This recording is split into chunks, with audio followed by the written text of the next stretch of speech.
ได้เงินอยู่6 ล้านกับ200,000กว่ากีบเนาะเพิ่นเนาะเงิน300ล้านแต่เพิ่นให้ลุงมอบเงินให้ก็มี250 2 3 4 5 200มันก็ตกอยู่นี่แต่ว่าลุงไล่มาแล้วมันสิได้อยู่ประมาณ5 ล้านกับ200,000นี่แหละใครสิมามอบเงินให้น้องเพิ่นเนาะที่ข้านถือเงินของมีได้พี่น้องเดียวมันเฮียเลยสิเป็นโทษอีก1 2 3 4 5 ล้านกับ200,000กีบว่านั่นเด้ออันนี้ทางอัญญาจะดีผู้เก่าผู้เดิมมาแหละที่ผู้เพิ่นสิซอยเฮ็ดคอกหมูคอกในนี่แหละให้แต่เพิ่นก็ได้เห็นว่าเจ้าเฮ็ดผู้เดียวเนาะจุกี้ก็เฝ้าโรงงานไอ้ดีครับมันว่าพ่อน้องอ่อนตาบ่ควันตาบ่นางอย่างนี้พรจ้าพออ่อนตาไปขุดขุมกล้วยแล้วก็ยังบ่ทันได้แล้วว่าสิพากันมาเฮ็ดคอกหมูก็เอาไปขุดขุมกล้วยก่อนรับจ้างขุดขุมกล้วยก่อนเราเอาอันนี้เป็นเงินผู้ใหญ่ใจะดีเพิ่นได้นางเด้อเอาออกในกดถุงมือกันเนาะนี่คือดินเอาเฮ็ดจังแนวเด้อเนาะเอาอันนี้เอาเนาะเลยรับเด้อเด้อนับเบิ่งก็ได้เด้อบ่นับก็ได้เอาอันนี้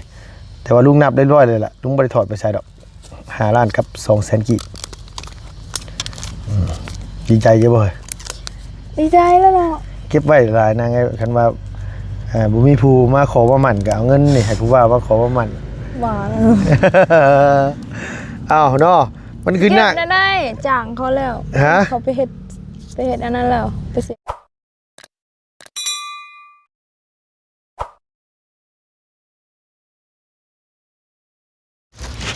ไปพี่น้องเอ้ยเนาะมาต่อกันเลยพี่น้องเอ้ยนั่งคุยกับพ่อไก่โดนเติบเมื่อกี้นี่พี่น้องเนาะพ่อไก่ก็ไม่ไก่แล้วอันว่าบ่เข้าใจกันผิดกันเหมือนกันว่าพ่อไก่แล้วไปอันว่ากับเจ้บ้านหนองแดงหักแพงกันแม่ไก่ก็เลยคิดว่าผัวเรามีผู้สาวมักผู้สาวบ่ซั่นว่ากงแม่ป่าโหผู้พี่น้องเอ้ยอันนี้กับสู่ซนดีโลขึ้นไปกินข้าวแป๊บนึงแล้วตัวพ่อตัวแม่อะไรลงมาใหม่อีกเลยโอ้ผู้ได้สิกล้าเอาเจ้าเป็นเมียนางดุปานนี่เฮ้ยดุเราเรียอะไรดุเกินเห็นว่ากะเนี่ยเนาะน้องมันเสียหยามันเสียผู้เดียวได้พี่น้องนี่นะในตู้แล้วก็เท่าเลยแล้วว่า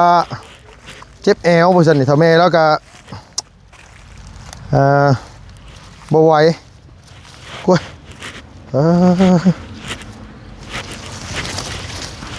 ทำไมเราบ่ไหวแล้วเราเป็นนิ้วมาแค่ลังเจ็บหลังเจ็บแอว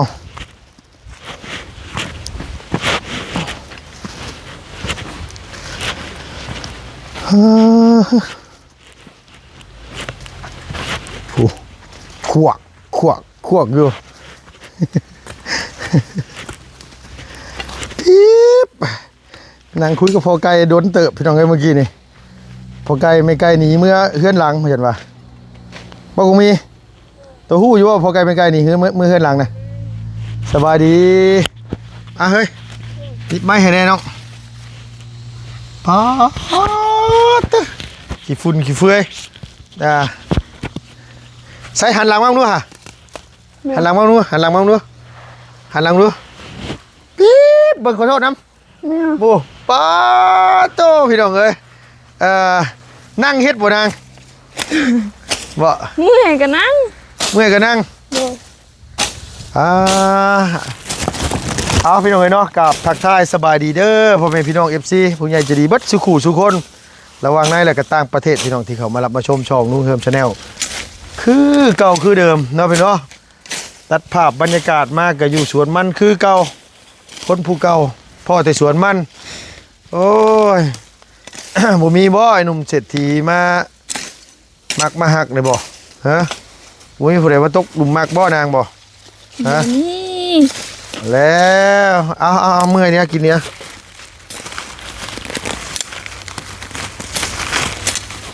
เอา เข้าใจ กินโยเกิร์ต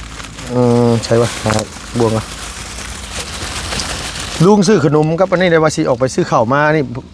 ทางผู้ใหญ่ใจะดีเพิ่นให้ซื้อข้าวมากระสอบหนึงเลยซื้อไก่มากงมาแกงน้ำในน้องเลย โดย มียังเคยมียังปักมือตัวสำราบอยู่น่ะน้ำบ่น่ะ ย่า เนี่ยแม่นบ่เนี่ยปวดโพแท้ก็มีวะเอามานั่งพักก่อนก็ได้นะน้องพักบ่ได้บ่เฮ็ดเวียกตัวเองก็พักได้อยู่แล้ววะเฮ็ดเวียกตัวเองอยู่สิเนาะหกอีดอกพี่น้องเอ้ยยังแถวนี้มันบ่นาง โดย ทางเทิงพูนเสียแล้วหรือว่าทางเทิงพูนน่ะ เสียแล้ว เที่ยวพูนนะ โดย โดยบอกว่าให้อันว่าหาคนมาทางซอยแบบบ่หาเว้ยโธ่บอกกันว่าไปหาคนงานมันมาเฮ็ดซอยน่ะไปหาเลยนาง โดยไปหาแล้ว เพิ่นไปเฮ็ดแล้วบ่บอกมี ไปแล้วไปแต่เช้านี่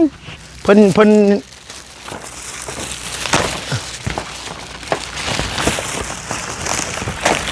ไปเฮ็ดเลยน้อยๆเนาะ โดย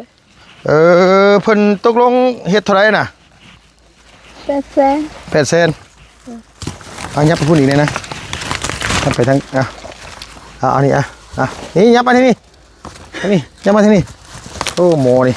ไอ้ยับไปทางหนึงไหลไปทางหนึงหมอนี่มาพี่น้องเอ้ยเนาะ800,000 โดย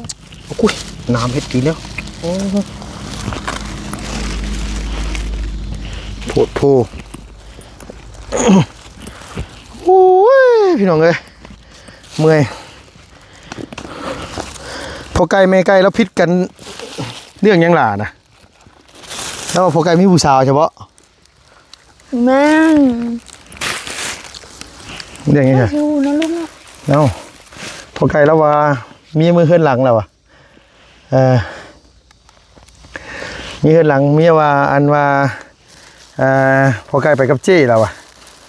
พอไก่ใช่ที่ห้องฮะชื่อนุ่มมาฝากใบสีกับไอ้ไก่มีพายุใช่ปะนมกินนะแง่ซื้อช็อกโกแลตมาฝากร้านสุดท้ายแล้วโบราณเมื่อกินซับนาสาวมันได้กินมาเลยเอากินซะเอาบ่มีหยังมาฝากนี่นมตอนนั้นเขาจะกินตัวนี้นี่เขาก็เมื่อยกันเนี่ยบริเฮ็ดชวนก็เมื่อยกันเด้อเฮ้ยจ้างเพิ่นไปเฮ็ดชวนเพิ่น800,000โดยมาเฮ็ดแต่เช้าบ่มานาง แต่เช้า ขึ้นไปกินข้าวนึงเดี๋ยวลงมาใหม่อีกถ้าพอจะไม่เราขึ้นไปกินข้าวเดี๋ยวก็ลงมาต่อ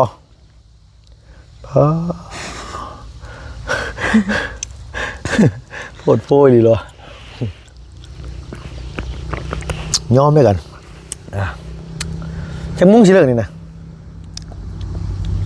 โอ้จังโมงเลยเดี๋ยวนี้ เบิ่งก่อนจังมุ้งไหนพี่น้องเนาะซื้อขนมมากับอันว่า11:30นพอดีเลย อย่าจ่ายเขาไหวเถอะเนาะ ป้าเฮ็ดเวียกปานนี้ตัวยังว่าตัวเฮ็ดยังว่าไวอยู่บ่น้องเนาะแต่ว่าเฮ็ดเวียกปานนี้ยังว่าไวอยู่ยอมได้เหรอป้าตกยางมาสิก็เหงื่อแตกเหงื่อแตนเพิ่นเว้ยคือกี่ดีดอกหลายๆบ่เขียดมันคือนี่ ได้หลายอยู่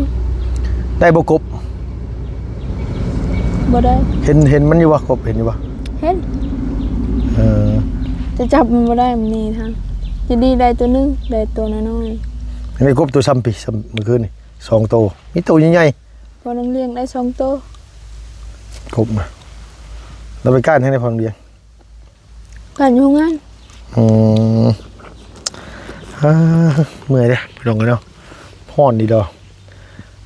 เนาะเพราะว่าเว้ากับน้องเพิ่นไว้เมื่อวานนี่ว่าสิมามอบเงินให้อีหล่าเพิ่นแจ้งข่าวดีเพิ่นไปเมื่อวานนี่ว่าสิมอบเงินตอนแรกบัดฝนตกพี่น้องเอ้ยฝนตกก็เลยบ่ได้มาก็เลยแชทบอกอ้ายแล้วแหละก็เลยบอกเป็นมื้ออื่นเช้าอ่ะมื้อนี้ก็เลยได้มาเนาะก็เลยสิมอบเงินให้ทางของมีก่อน ทั้งอ้ายเพิ่นฝากเงินมาให้ของมีนี่แหละพี่น้องเนาะซอยเหือซอยแห้งตัวเองนี่แหละเพราะว่าทั้งนี้ทั้งนั้นก็คือเฮ็ดผู้เดียวงอมแงมอยู่ตู้เมแล้วกับเป็นนิ้วมันค่ะ นิ้วมาไข่ลัง โดย เดี๋ยวมาไข่ลังก็เลยอันว่าบ่ได้เฮ็ดซอยแม่นบ่นางเราก็เลยดูตนชาติน้องเพิ่นเลยสิจ้างคนมาเสียหญ้าซอยไปเสียหญ้าสวนพุ่นแน่แต่ก็แถวนี้แน่เนาะ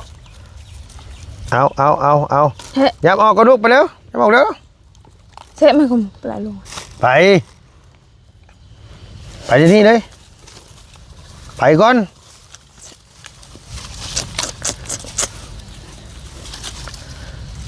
ก็เลยว่าฝากเงินมาทางลุงเฮิมให้น้องเพิ่นอันนี้ฝากเงินมากับ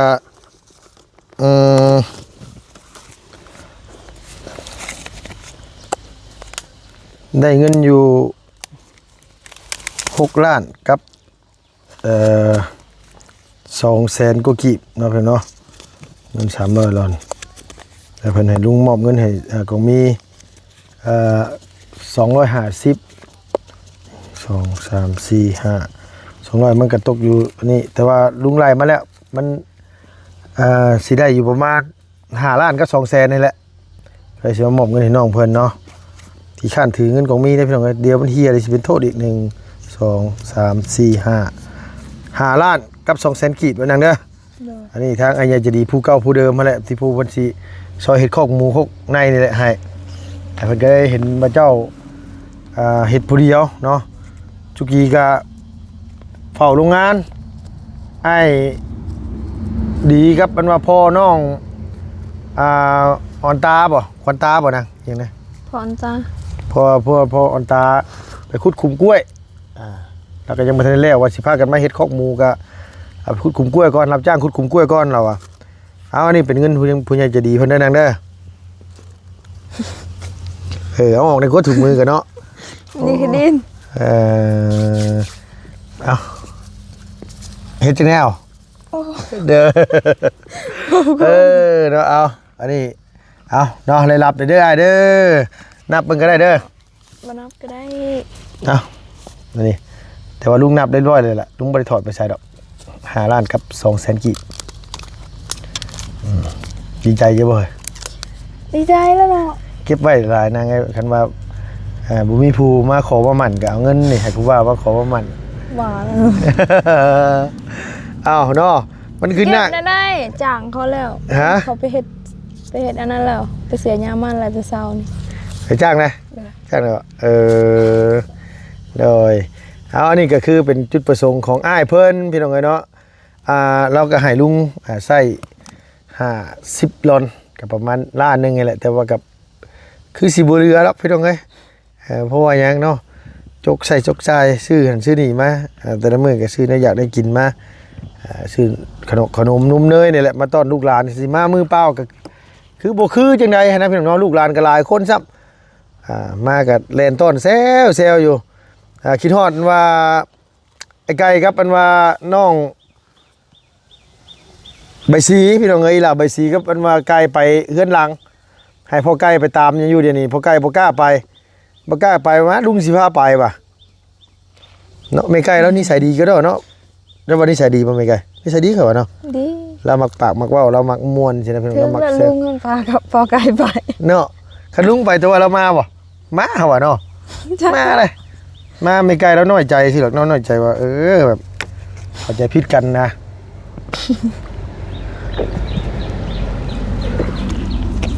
ผิดให้กันก็มีแต่ว่าเมื่อคุยกันอยู่เพื่อนเฮาแล้วไปเมื่อวานเนี่ยบ่นางนะ เดินไปเมื่อวานนี้ เมื่อนั้นเราไปให้เจ้อยู่โรงงานพุ่นบ่ อยู่เฮือนเจ๊ฮะ แล้วไปเว้าให้เจ้บ่เราไปเว้าเราบ่อยากให้ไปกับผัวเรา โดยแล้วว่าไปใส่ก็ต้องบอกเราก่อนขอน้ำเหล้า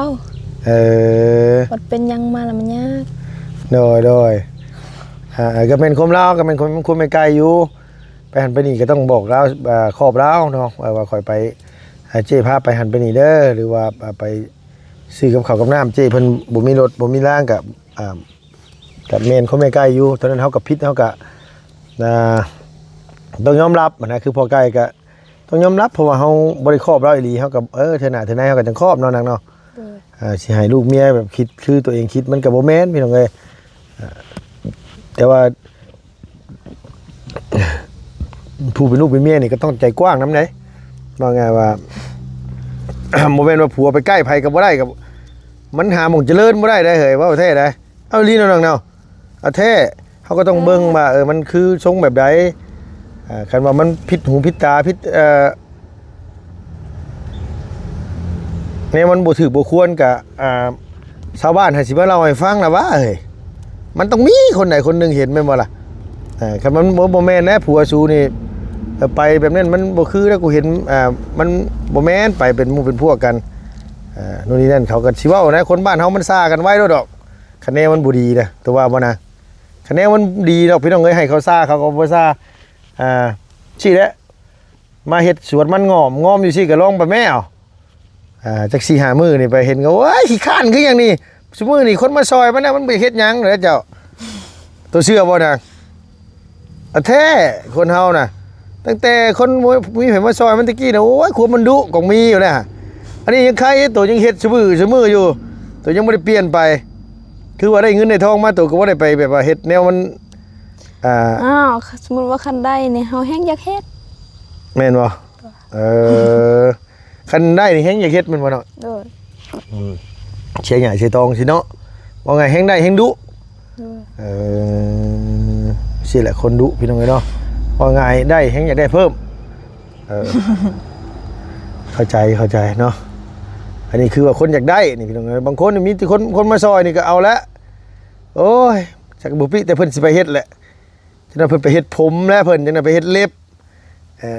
เฮ็ดนั่นเฮ็ดนี่แล้วเพิ่นอยากงามแล้วอันนี้ยังหน้าโซฟาละหลังโซฟาหน้าสู่ดินคือเก่าอยู่ก็ถือว่าผู้ใหญ่เพิ่นซอยเพิ่นก็ดีใจแบบนี้นะเพิ่นเห็นเฮาดุเฮามันเด้เพิ่นเห็นเฮานางนี่อยากได้อยากมีบ่เกียจคร้านเพิ่นก็อยากซอยแต่ว่าหม้อสิแล้วเด้น้อยๆจักมื้อคิดว่านี่คำว่าเฮ็ดตอนแรก2คนก็แล้วมื้อนี้นะสิมีไผมาเฮ็ดซอยตอนแรก2คนเจ้าคือบ่จ้างแม่ไก่มาเฮ็ดซอยจ้างแล้วก็บ่ไปแล้วนะแม่ไก่เราอยากลูกเราเนาะลูกเราบ่มีไผเอาลูกเราเนาะแม่ไก่เราบ่มีคนเอาลูกน้อยใบสีกับแม่ไก่ก็ยังมีน้อยนึงลูกเราเป็นแต่สร้างแท้ๆได้พี่น้องเอ้ย2คนน่ะไก่กับใบสีเลยลูกสาวลูกชายไอ้ไก่ประมาณจักปีน่ะประมาณ4 ปีแล้ว4 ปีปลายคือพอไก่นี่เราฮู้จักกับเจ้นี่มาก่อนสิได้แม่ไก่บ่โดย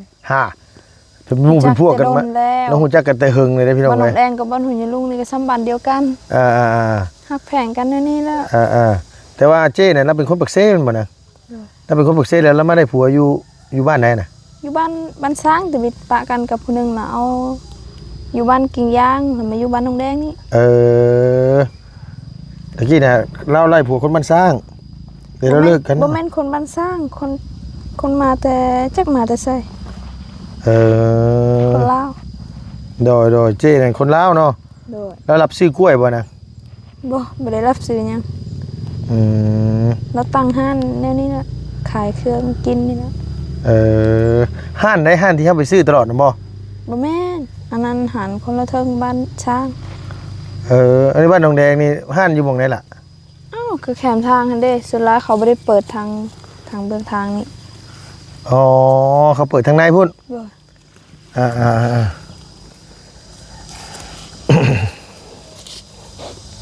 ประตูปิดสีเขียวนะบ่แม่นโอ้โดยประตูปิดสีเขียวหันเดี๋ยวเลยฮู้จักกับพ่อไก่ป่ะนี่ฮู้จักแต่ดนแล้วเดี๋ยวมีไก่แล้วน้อยใจสิหรอกเขาว่าเนาะถ้าตัวมีผัวตัวสิห่วงอยู่บ่นะถามไปดิบ่บูยังไม่ทันได้บูเห็นว่าแบบว่าคือแบบว่าสมมุติว่า มันก็บ่แปลกนะพี่น้องเอ้ยว่าแต่ว่าไผดอกอันนี้ก็บ่ติแม่ไก่ดอกผัวไปน้ำคนอื่นเนี่ยบ่ได้ครอบเรานี่นะก็บ่แปลก ถ้าผัวไปลิ้นไปกินเบียร์น้ำผู้สาวหันก็ห่วงแล้วเนาะผู้ใดก็อยากให้แต่แบบไปแบบนี้บ่อยากให้ปานใด หน่อยไปเวียกไปงานสิเนาะ โดย กันว่าผัวไปนั่งกินเบียร์ห้าน้อยสิเนาะอยากให้ไปเนาะ อยากให้แล้วเนาะ ตามบ่เฮ้ยตามบ่คิดว่าสิตามบ่นะ บ่ฮู้ ฮะ แต่ถ้าเนี่ยมีเวียกมีงานเขากินน้ำผู้สาวก็บ่เป็นหยังบ่ให้ ว่าไงงานดองสิบ่เป็นหยังเนาะ ถ้าบ่มีเวียกหยังก็ตั้งใจไปเล่นผู้สาวไปหาเลาะกินเบียร์น้ำผู้สาวยังให้แล้วเนาะ วันที่ตัวนี้ก็ได้เนาะวันที่ให้พี่น้องไงเนาะว่าอยู่ซื่อไปกินเบียร์ผู้สาวกันอยู่เรียกการงานบ่สร้างมาหานั่งกินเบียร์ผู้สาวไผสิบ่อยากให้เอ้ยเนาะให้เมียเสียอย่ามันกวดอยู่ผัวไปนั่งกินเบียร์มันก็โธ่บ่ที่โตแล้วเฮ้ยป้าบัดจังหน่อยสิออกไปสร้างปูนก่อนพี่น้องเอ้ยสิไปซื้อข้าวมานำแล้วก็ซื้อไก่มาเฮ็ดให้กินซอยนี่นะเพิ่นให้มาแกงไก่มาสิแกงเอาซะเนาะนางเนาะแกงไก่เนาะแกงไก่ใส่หมกฝักมีคนกินมีคนกินหมกฝักอยู่บ่ ไม่เอาฟัก เอาหมักฝักตัวบ่ฮู้จักหมกฝักบ่ บ่ฮู้ มันคือหมักน้ำนี่นะแต่มันกลมๆแม่นาง จักบ่ฮู้ ตัวอยู่บ้านไหนตัวบ่ฮู้จักหมักฝักใส่เบิ่งสิเขียนเข้าให้เบิ่งก่อนพี่น้องเอ้ยตายเนาะเขามั่งได้ติงบ่ฮู้จักหมักฝักบาดนี่บ่ฮู้ดีบ่นาง บ่ฮู้ เอาเลย จักเลยคันเห็นน่ะแต่บ่ฮู้ว่าเอิ้นมักฟัก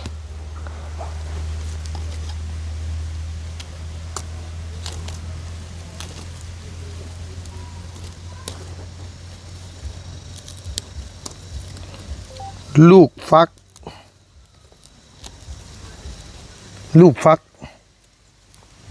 โอ้สัญญาณบ่มี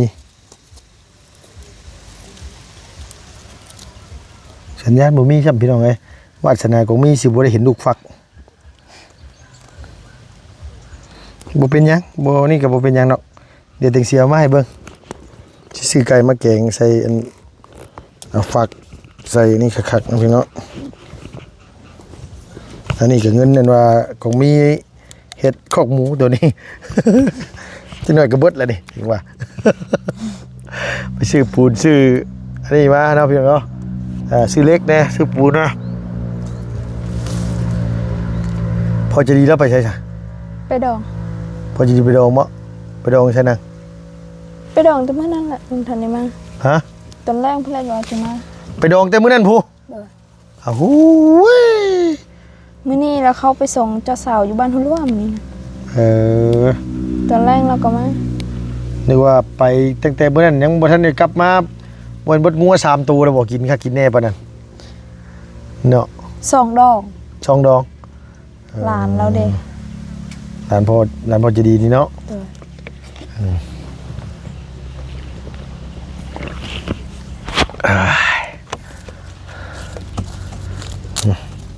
งั้นได้เป็นโจกโคตรไปตามเมียให้พอไกลอยู่นี่บ้านตะนางมานะ เด้อวันตะนา